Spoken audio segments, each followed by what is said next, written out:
Trouble and tragedy, as you know, can certainly bring a community together. We've seen many moving examples of that this week.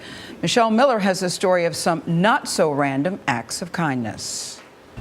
Thursday night, Tanzanian-born Barita Makaringa was back on prep duty in the kitchen.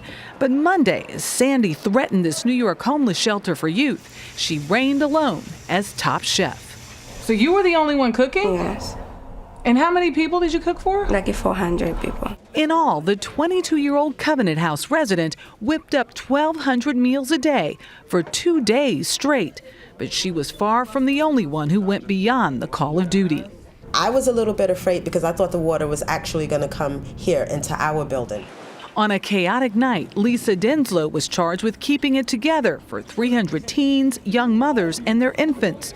By late Tuesday, she and a few colleagues had clocked more than 72 hours without a break.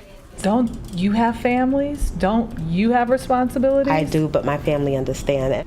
Already filled to capacity and with even more homeless teens seeking shelter from the storm, volunteers answered the call.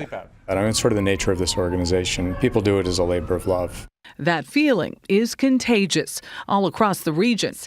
In New Jersey, where 1.6 million people remain in the dark, strangers offered strangers a free charge. In Manhattan, a doctor provided free medical care, and at least one restaurant fed the hungry on this night for free. For Barita, who says that at 14, her uncle kept her a virtual slave following the death of her mother, there was never a doubt about what she needed to do for her friends. Is this a family to you? I feel like it's my family. A family that weathered the storm together.